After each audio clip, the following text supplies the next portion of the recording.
Everyone says you need expensive gear for expensive sounds, but what if I told you you can get legit metal tone for under $100? Welcome to Bang for the Buck, the series where we look at guitar gear that used to be expensive or at least decent and now is dirt cheap on the used market. And today we're talking about metal amps under €100 that actually don't suck. I'm mainly focusing on amps from the early 2000 era, where the nu metal train started out, and of course, where bedroom playing started to become a thing. Let's start with PV Band. This thing is basically the definition of bang for the buck. Back in the day, this wasn't a cheap beginner amp. This was a proper working musician's amp. Solid state, yes, but loud, reliable, and built like a tank.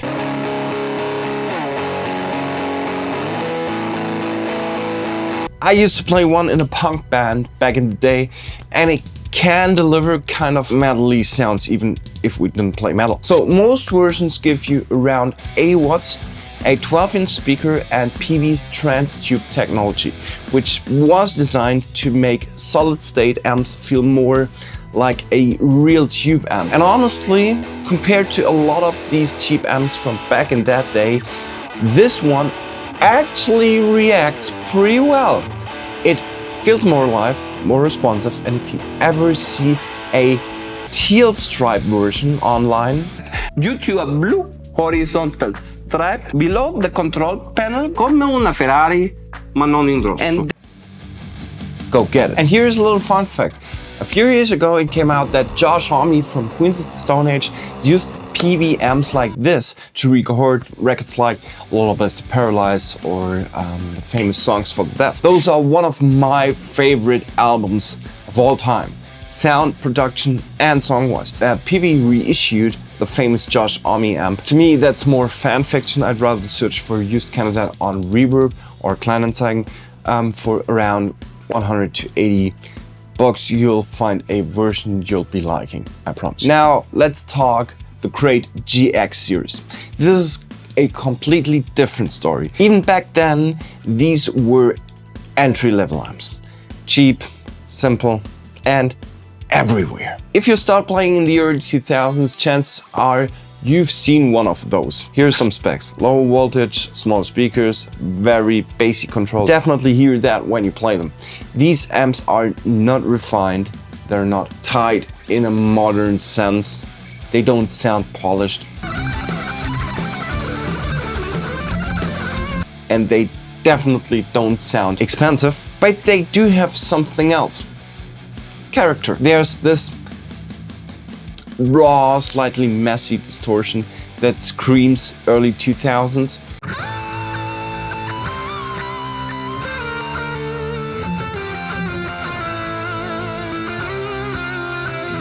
Which becomes a thing again if we listen to the new tracks of, let's say, Motionless in White, for example. The amp sounds aggressive, it's a bit chaotic, and in the right context, that actually works pretty well. So if you want that dirty, slightly unhinged nu metal vibe, this is exactly where these amps shine. And at the prices you can find one of them, like 30 or 40 or maybe 50 euros. It's hard to argue against that kind of a value, and you don't waste a lot of money to try things out. And then we have Randall. The RG series was a topic in an earlier year, but we clearly have to mention them here because Dimebag Darrell. Randall is actually a part of modern metal history. Songs like Cowboys from Hell, Cemetery Gates, or Walk wouldn't have seen the world without the harshness and the attitude when it wouldn't have come to Randall. And I certainly don't want to live in a world without Cemetery Gates. I think we can all agree on that in the comments. Back to the amp. The amp is solid state, high gain, super tight, very aggressive, no softness, no warmth, no tube sag or unnecessary stuff that comes from tubes. It'll just attack. I know solid state sounds always a little like, no. Huh? But honestly, no breaking tubes means less taking care of the amp and therefore more money to buy food. And still, depending on the model, you're looking at around 40 to 80 watts with usually a 12-inch speaker and very direct and punchy response. And when you appear on the gig with it, you still have an amp with you and are nowadays a very rare and still hated creature for every live mixer. But you have an amp with you. And that's exactly why these amps are still relevant today. They were designed for heavy metal music, for loud stages and for no compromise. On the used market, especially the smaller RG models, you can still find these around the €100 mark if you're a bit patient.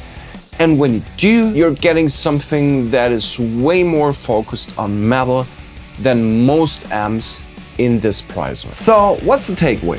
The PV is the safest choice, it's reliable, it's versatile. The Crate is the fun choice, raw, messy, but full of character if you lean into it.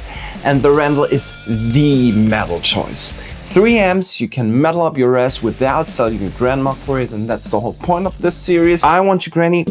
Brother, The point is, you don't need a €1,000 amp to play metal.